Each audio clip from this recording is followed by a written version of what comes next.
everyone, and welcome to this week's episode of Nerd Alert. I have a special guest with me today. You have seen her before, and she did such a great job. She's back again, y'all. It is Erika Ishii. She is a Twitch host for Geek and Sundry, and you can watch her constantly on that Twitch channel. Pretty much any time of the day or night. I feel like you're on every day. I mean, I am on actually just Wednesdays and Fridays, but it feels like always. No, I've seen you on a couple other things. Yeah, that's true. I pop up sometimes. In other shows. So that's fun.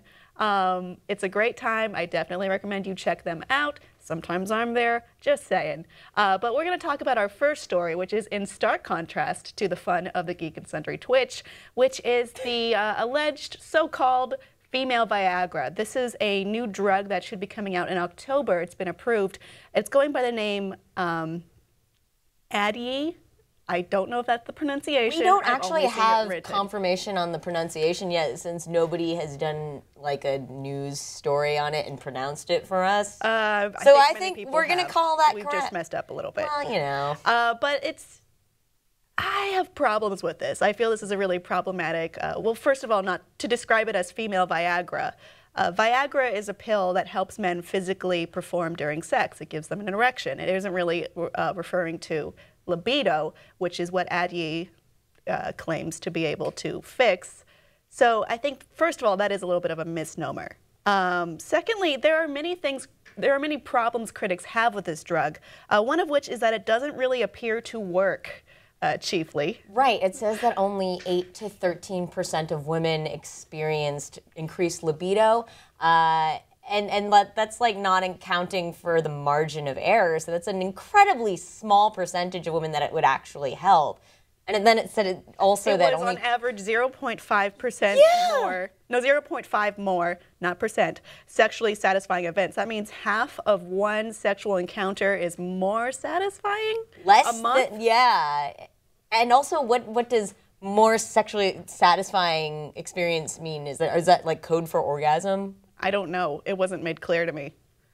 Maybe half an orgasm? So really, to begin with, this whole drug might not work. Might give you half of an orgasm. Yes, Dr. Adrian Fugue Berman, the director of Farmed Out at Georgetown University, has called it a mediocre aphrodisiac with scary side effects. Speaking of scary side effects, it may actually cause you to go unconscious. It causes drowsiness, dizziness, and fainting. Extremely low blood pressure was also a side effect, though less common.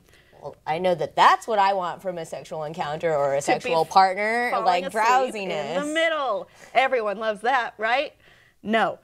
It's a little bit scary to know that you could pass out at any time after taking this drug. And I don't think I would like that. But another problem is that doctors worry that this drug has bad interactions with alcohol and hormonal contraceptives. Okay, and a lot of drugs do have adverse side effects when paired with those two things, but it feels like this drug in particular is one that you would want to pair with those two things, alcohol and hormonal contraceptives. I mean, if you're having sex, let's be real, you probably are on contraceptives, or maybe you've had a glass of wine or two. Maybe I don't know your both. life, I can only tell you about mine. Anyway, they were testing the alcohol interactions on this with a study of 25 participants, but only 2 of those participants were women. This is a drug for women. Why were 23 men in this test group? So it's still unclear how women will react to the alcohol because of this very weird test group. And lastly, there's more. But wait, there's more. There are more problems. There has been a campaign behind this drug that has been somewhat misleading. To capitulate it, it talked mainly about, it used feminism as a selling point for this. It was called the Even the Score campaign. Yeah, see, the thing is, first of all, that's inaccurate because they were using it to refer to like men and their sexual desire and drugs to counteract lack thereof of that. So it's, again, that issue between physically being able to have sex and sexual desire. So there's a mix-up there, but also it's misusing what the point of feminism is. It's making actual issues less important because it's been clouded by this marketing bullshit, which, by the way, this has been rejected by the FDA before. it seems like a triumph of marketing over actual science, which is terrible. I think that actually there is a point to be made that women's libido is something that they should be researching more. It's just to equate that with the physicality of of a drug that makes men sexually able to perform physically, and the desire for sex is is misleading. You said it was a misnomer, calling it the female Viagra. Well, it's two different things. Right, but I don't think that it's completely off base saying that we deserve a cure for low sex drive in women. Yeah, but I don't think that it's fair to equate that with feminism or accusing the FDA of being sexist for refusing to approve this drug. That's an important issue too, but it's a different issue, is my point.